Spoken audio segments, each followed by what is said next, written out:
All right, everyone, good morning. We've reached Friday. The weeks and the days are flying in at the moment, and everything is good. And John has joined me, my old pal. Hello, John. Good morning, Hamish. How you doing? I'm happy to be here. It's been a strange week without Celtic in the midweek, but this is us now, Hamish. I think it's 13 games in 41 days, which is a Right. game every 3 days. So we won't be lacking for Celtic action between now and the start of February. It's a crazy schedule that Celtic have got, and it starts with United away on Sunday. Yes, looking forward to it. Good morning, everyone. Let us know if our audio levels are in sync tonight. I think you sound nice and loud and clear Okay. today, John. I can't hear myself, but I'm assuming I'm similar. Yes, Santa is almost here, McLaughlin. Morning to you all. Lovely to have you with us every day, especially today. It has been a kind of hectic week, John. There's not been like many actual developments. Kieran Tierney was the big stuff, but there's been a hell of a lot of chatter, a lot of it coming from the other side of the city. Yeah, I mean, from the other side of the city, it's been just comment after comment about the cup final. Which, if they want to dwell on that, then that's their prerogative. And the Celtic, I think Anthony Ralston made it quite clear in his pre-match media conference that the Celtic camp aren't really getting caught up in any of that. They're just kind of focusing on themselves. Obviously, they had a few days off. I doubt they were checking the Twitter feeds to see what kind of statements were coming out of Ibrox while they were at the darts. They're back in training on Wednesday and they're fully focused on picking up another 3 points. I was laughing when Anthony Ralston was asked. I think he was asked like 4 or 5 questions yesterday about it. And listen, I get it. It's the Yeah. big talking point.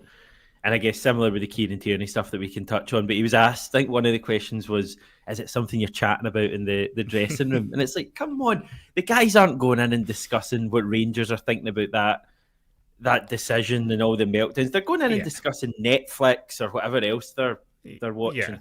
I mean, I don't think they're going into the dressing room on a morning and replaying last night's super scoreboard. Just let's put it that way. I don't think that's what's going on there. I think Celtic are a bit more focused on their own goals than all that.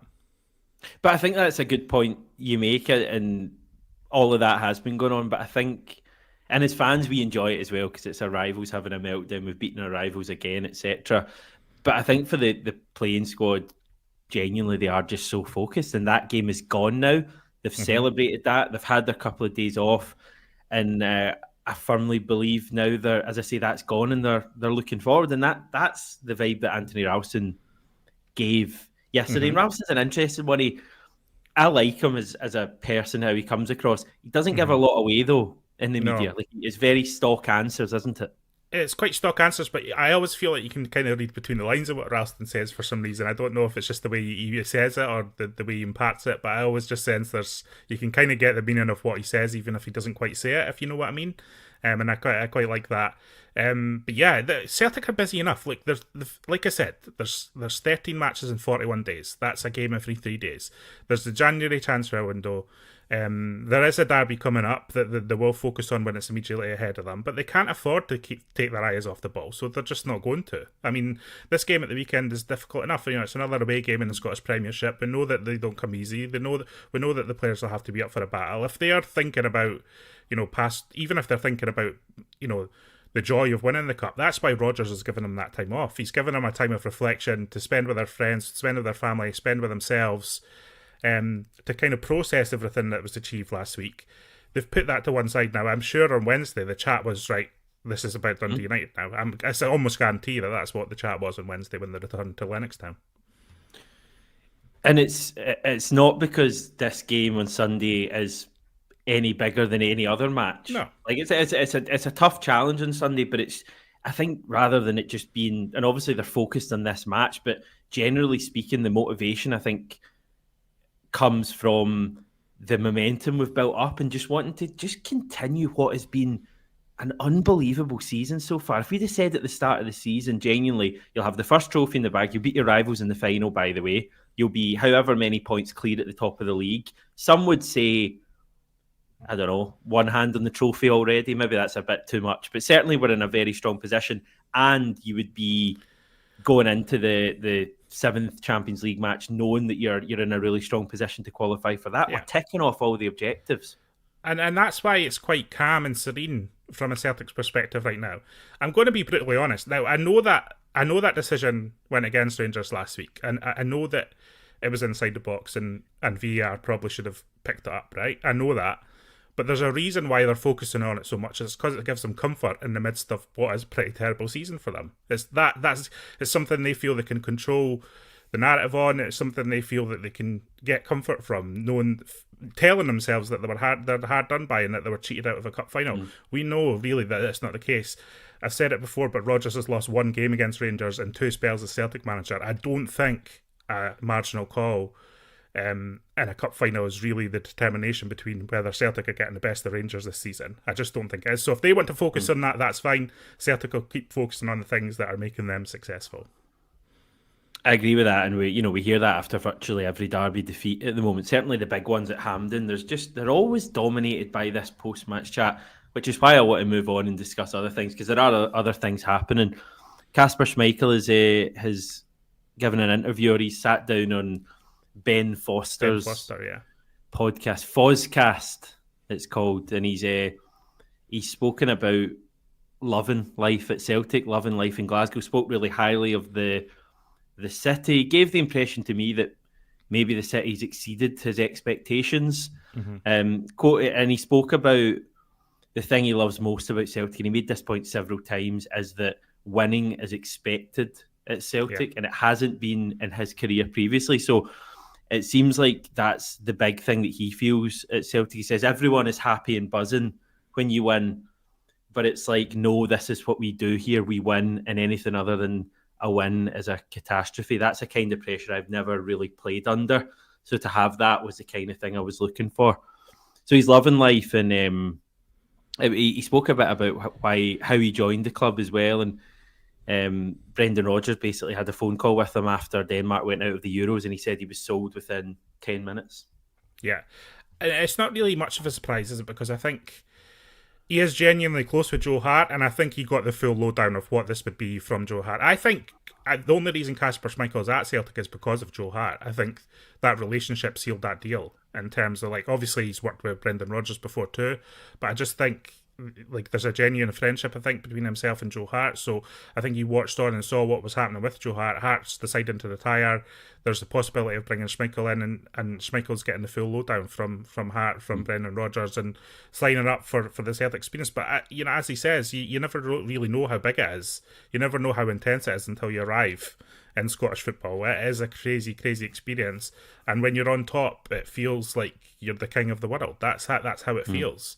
And that's how Kasper Schmeichel is feeling right now. And nobody's going to admit it quite yet until it's done, but Celtic hold the option to extend his contract into next year, and I think that's pretty inevitable that that's going to happen. Yeah. Kasper Schmeichel has eyes on the World Cup, and is probably going to treat the World Cup as his kind of retirement moment if he can maintain that with Denmark.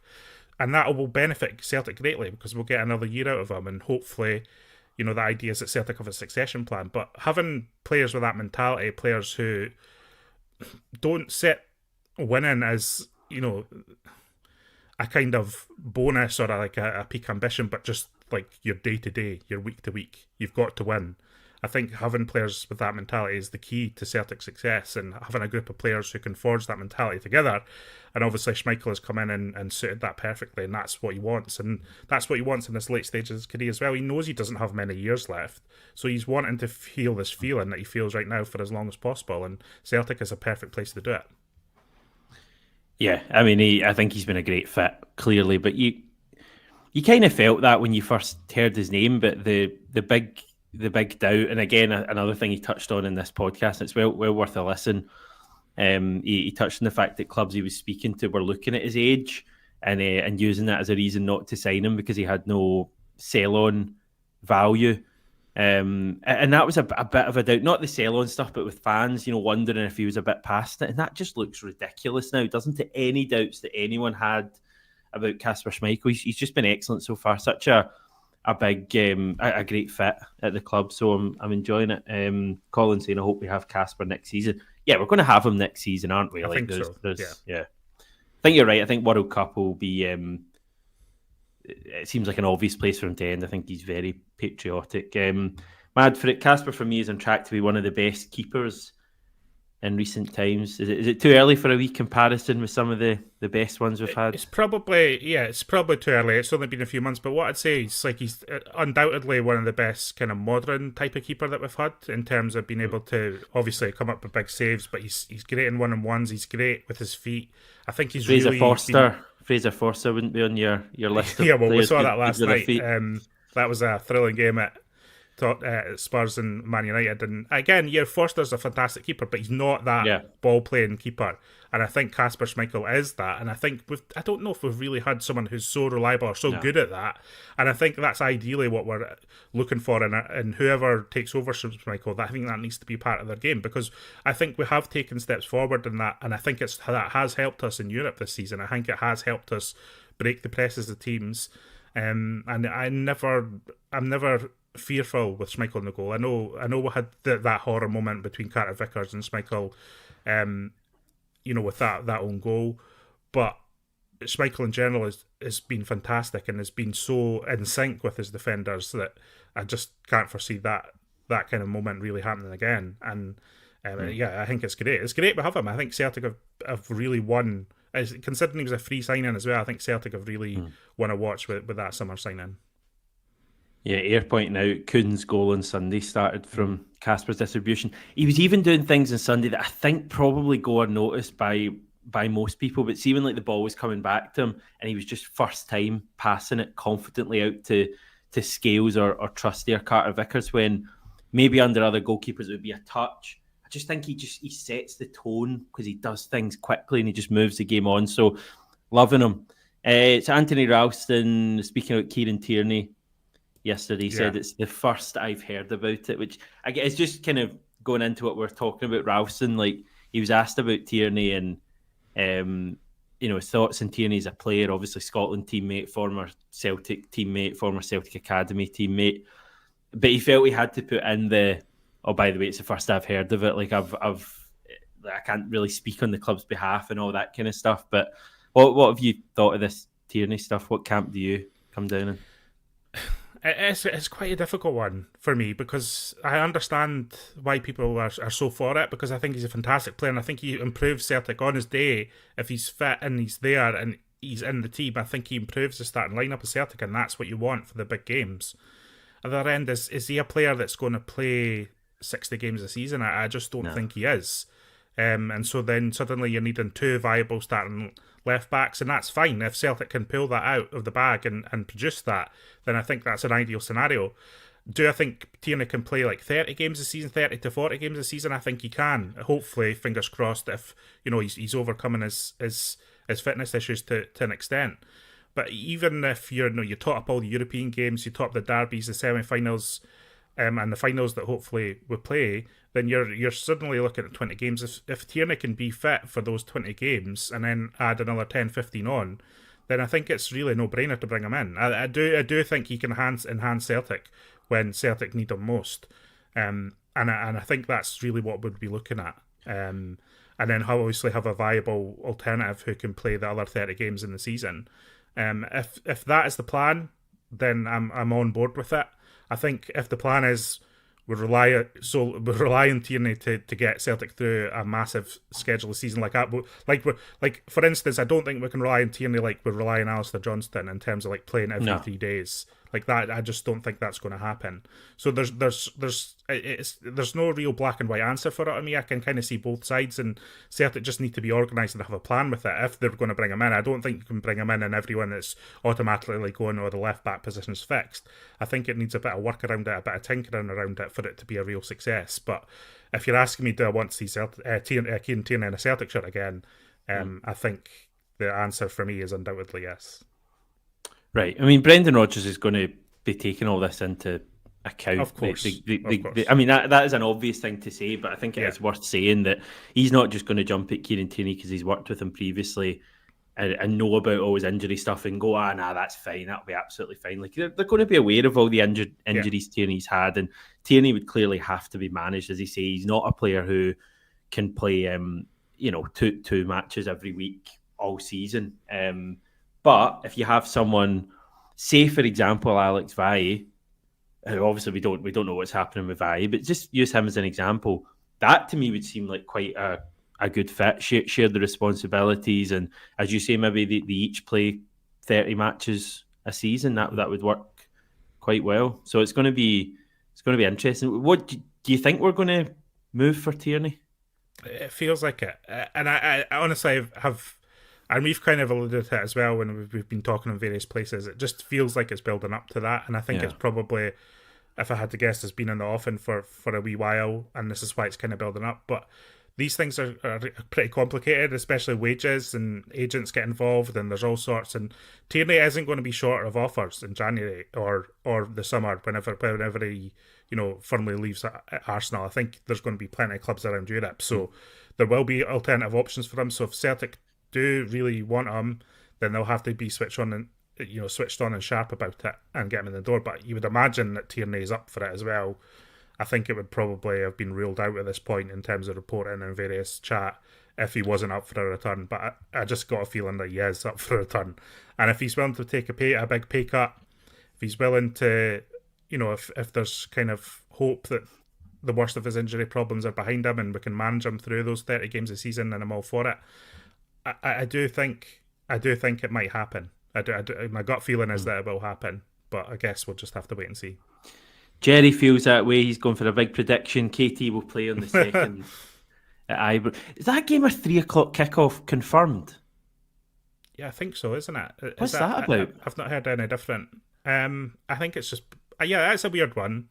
Never 3 o'clock, holiday, isn't it? The league games. Never 3 o'clock. Yeah, they usually do it a bit earlier when everyone's off, but it might be a TV thing, Hamish. It might be fitting into disgrace. The Sky schedule of, what is it, Merry Football Dartsmas or whatever they're trying to tell us. It's mental, mate. I don't know if you've probably not seen that in Australia, but every bumper before it's Merry Football Dartsmas. It's some sort of weird convoluted phrase. I like darts and I like football, but I'm not into that at all. God, the country's gone to the wall since I've left. 2 a.m. kickoff here if it's a 3 p.m. That's just terrible. Terrible. They're not thinking of the fans like me in Australia for that. Okay, McLaughlin, 6-month loan deal for KT first I would try. It's going to be interesting to see, obviously there's a long-term Tierney stuff, but also the short-term stuff. Does he stay at Arsenal? He's clearly still in their plans to an extent if he's playing on Wednesday. I mean, he's not a complete outcast, although I do admit that it was the League Cup. So would they want to keep him for the end? Will they try and maybe get some sort of a fee for him in January? Or it's interesting they've not extended his contract to try and get a fee in the summer. Maybe they just feel that the wage they're paying would kind of negate that. So that's interesting. Yeah, I think it's one of those ones where they I don't think they fully trust. I've got a feeling they don't fully trust his body to be able to, cope with the rigours. They just want to move on and, you get someone with the wage bill. They've got massive ambitions. I think Tierney, when he went to La Liga and was on loan, I think he ended up playing about 25 games in that season. So it's not that he's incapable of putting in a fair chunk of the season. So there is hope there if it's managed well as well. So it's just a shame because he's only 27 and everyone's talking about him like he's on the verge of retirement, and that's a real shame for him. So I don't know. It might be a case that he feels he's not going to have a career that extends into his mid-30s. Maybe he's wanting to come back to Celtic now before he can't ever come back to Celtic again. Yeah. And maybe that will be a consideration in determining whether he wants to move back to Scotland or not. I mean, away from everything else, it is such a shame what's happened to him injury-wise because what a player. What a player in his first spell at Celtic. Best left back I've ever seen at Celtic, comfortably, I would say. Yeah, undoubtedly for me. Undoubtedly. And he's thrilling to watch. And he gets stuck in, and he's a great tackler, and he's exciting and creative in that final third when he comes alive, and he proved that time and again at Celtic, and that it's hard because you are hanging on to that and thinking, can we get back to that?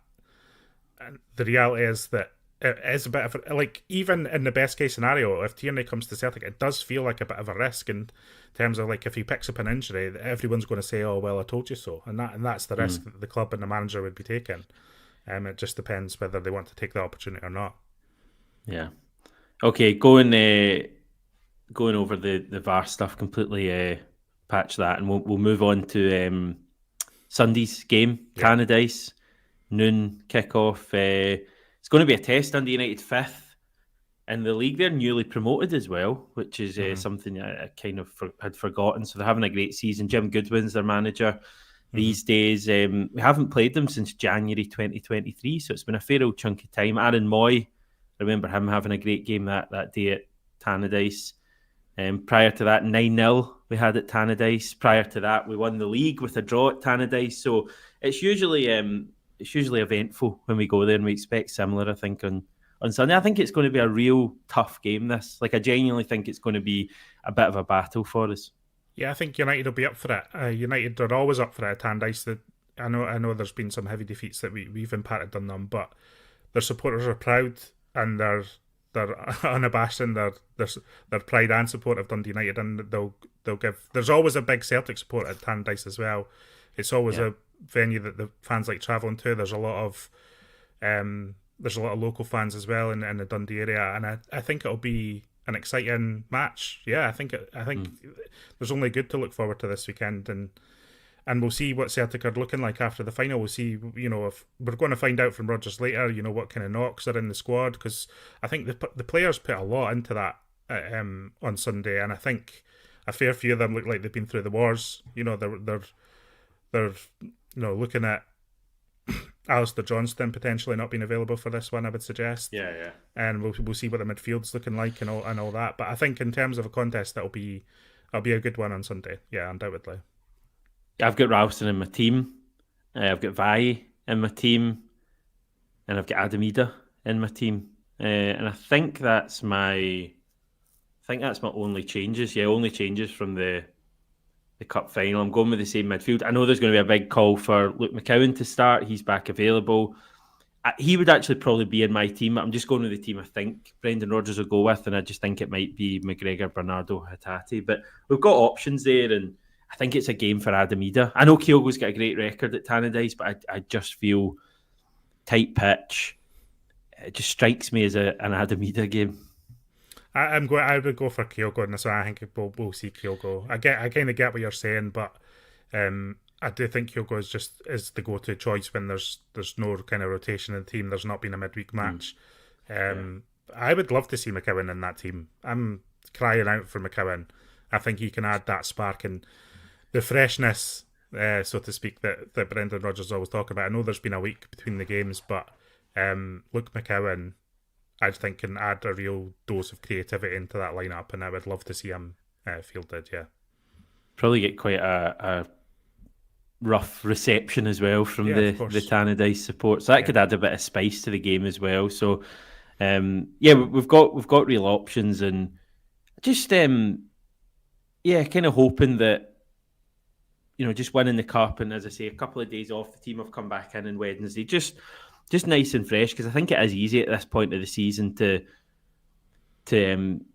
have your levels of performance maybe not quite as high as they were. There's a lot of matches. It's just a tough time. I mean, you can rarely remember any Celtic teams who flourished at this time of year, even like the Invincible team. I always remember them having a kind of a few forgettable matches. So I think the team are doing really well, and I just hope to see a bit of zip back in the play, because I think it's been lacking a little bit over the past few games. And I know we scored 3 goals on Sunday, but it didn't feel to me generally like we were looking quite as likely to cut open the opposition as we were at the start of the season. So ideally, see a bit of that back. Got a couple of home games after that as well before the derby. Let's get a bit of momentum built up before Ibrox. Yeah, it's building back up to that one as well, and I do agree. And I think that kind of attacking zip and just cutting through defences like butter. We saw that plenty in the first 3 months of the season. It's kind of lacked a little bit over the last 4 weeks or so, I would suggest. Yeah. But it's still in the team. It's still in the players. If you get Kuhn firing, Maeda obviously had a big moment last week. He obviously scored in the game, but that penalty winning one, that could re-energise Daizen Maeda and get him back to his best as well. And I think that's what we need to see.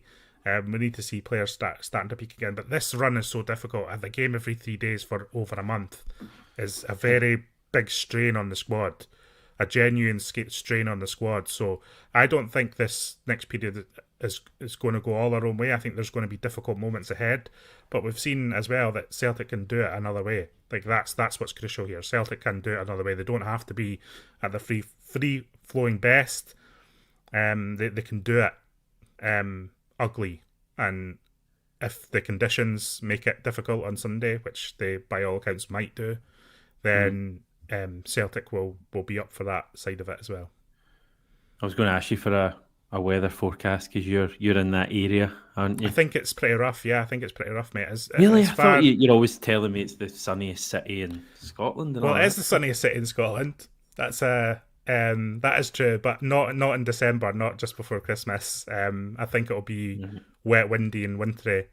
By all accounts, this weekend, so it could be one of those ones. I was just looking ahead to the matches we've got coming up. First point I'd make is it's ridiculous. We're nearly at the new year and we've lost one match in all competitions this season, including the Champions League. Yeah. I don't think that will ever have happened in I think we've touched on it before, but since that defeat to Hearts last season, March, in the second half of last season, Celtic have been outrageously consistent in results. And I don't know if that's a direct result of that defeat. I don't know if it's the way Rodgers handled himself after that match. I don't know if he just brought a fire back into Celtic and intensity back into Celtic. But the consistency in the results has been remarkable, and hopefully we can just have a really strong end to the year, because you have a strong end to the year, it sets you up massively for a massive 2025, the second half of the season, and there's lots of excitement ahead, but you don't want to kind of halt this momentum now, just when we're getting to, bigger high pressure games, in Europe. We've got the derby, like we need to keep this going. I think it's only 6 games since that Hearts defeat we've not won, and one of them was Ibrox, one was Atalanta, one was Zagreb, one was Club Brugge, and one was Aberdeen. So like they're games that have been tough as well. So the form's remarkable. I'm just looking ahead to the game. Someone was talking about the next 5 we've got coming up. So we've actually got a run of 8 league games in a row now. So it's like that's a big chunk of the season. We're in 15 games so far. By the time we're done with these 8, you're not a million miles away from the split. So you've got Dundee United away, Motherwell at home, St Johnstone at home, Rangers away, St Mirren at home. You then get Dundee United again, this time at Celtic Park. I think that's a game in hand. Ross County away and Dundee away. So there's some testing matches there in January. But those 8 games are done by the 15th of January. So like you're going to, as you say, you're cramming in a lot of football, but they're all league games. There's no cup games, no Champions League games. What an opportunity. I mean, if you win those 8 games, clearly the league is as good as done. Yeah, and it'll take a bit of getting used to, because everyone's used to having a winter break, but there's no winter break this year, just because the schedule's so squeezed now with all the European matches. We still have the League Cup ongoing. Well, I had the League Cup ongoing, and I think it's just such a tight calendar, and everyone across football's talking about it, but it's true in Scotland as well. Like, we've had to get rid of this winter break. And there might be a few postponements in there. You never know if the weather does hit, if the Scottish winter does kick in. Away. Yeah, there could be a couple of postponements there that kick it further down the line. So it is congested, and I think this is the big meaty part of the season now, in terms of the Premiership at least. This is the big meaty part, and you're just wanting Celtic to tuck into it like they tuck into their Christmas dinner. Yeah, I don't know if they'll be doing that this year. Ray saying tough run of games. We've come through it all so far. A few games grinding out results isn't anything to moan about. It's hardly been a slog. No, it's not really moaning. It's just more pointing out that has been the case. It's grinding out results is something Celtic can do. I think it's a positive. I think it's a positive that Celtic can show that. If Celtic could only win when they're playing free-flowing silky football, then that would be a problem. It's a strength of Celtic that they can win in other ways and grind out results. That's what makes them champions. That's why they've won so many games, won so many trophies over the last few years. Yeah, so we'll have a press conference later. Brendan Rodgers, I'm sure he'll be asked the exact same questions as Tony Ralston yesterday. We'll have Tierney and Rangers meltdowns. I just know there's going to be at least 5 questions on VAR and referees, and I think Rodgers will bat it away eloquently and simply. I think he'll have something lined up though, because he often does. He'll have some sort of wee kind of bit to say, I'm sure. He might point out a few things about Sunday that people aren't really speaking about, such as yellow cards and second yellow cards. He might. I'm not saying he's going to, But if he's feeling cheeky and he's got that wee glint in his eye, then that might be what his response is. But I'm sure his response will be that, you know, this kind of generational success, this kind of consistency in trophy winning doesn't come down to a few tiny refereeing incidents and matches along the way. And it just doesn't. So for me, it's a talking point, of course, but did it need to drag on as much as it has? Did we need to have daily revelations, daily releases of audio and chatter and statements and everyone winding themselves up? I don't think we did. I think Brendan Rodgers' message will be that Celtic success is earned. And that's the full stop for me. Celtic success is earned, and anyone who doesn't want to say it's anyone who says it isn't earned is backing up the wrong tree and not really understanding what's happening in Scottish football with Celtic and this rivalry between Celtic and Rangers. Celtic success is fully earned. Full stop. It's going to be a great press conference, though, isn't it? Because you're going to have the Kieran Tierney stuff as well that he'll 100% be asked about, and potentially Balak Wisher. Clearly, he's not going to speak openly about players who play for other clubs, but you're going to get, a team update as well, and it'll be good to find out how the team have kind of been the last week since the game, because we rarely get a full week, and it's been quite quiet at Celtic apart from the players at the darts, which I'm sure he'll probably be asked about as well, and have something there. So people will get the coverage on the Celtic Way as well. Yeah, we've got full coverage. Tony and Ryan are at the game on Sunday in the press box, so we'll have full coverage of the game on the day as well. There's been plenty going out over the weekend. Yeah, we've got loads going out. There's been loads actually on the site this week if people want to check it out. There's been loads just for subscribers and for non-subscribers as well. There's a lot going on the site. Lots of analysis. Looking at the final, we had Alan Morrison looking into data that's not really available because it's the League Cup. We had Ryan looking at the match. He's also looked at the Kieran Tierney situation. We had Tony celebrating Dyson Maeda. We had Tony looking into kind of why Rodgers is so successful in this derby. So we've had loads of stuff on the website. So if you fancy a wee Friday read, if you're coming to the end of your work this year and you fancy a wee Friday read, then definitely go on the website. And we'll be here on the channel, obviously, throughout every game over the coming period. It's going to be a wild period, but we'll have full coverage, of course. Great stuff. Thank you, John. Much appreciated. Cheers. Enjoy your weekend. We'll catch up with you soon. Thanks, everyone, for watching. Much appreciated you watching. If you want to support the channel a little bit more and fancy clicking subscribe, get notified whenever we go live. Completely free. I always say it takes 2 seconds, if that. It means we can find more Celtic fans just like you. And you also, as I say, can get notified so you don't miss any of our live stream at the start or whatever. I will catch up with you all on Monday. As I say, plenty of stuff going out over the weekend.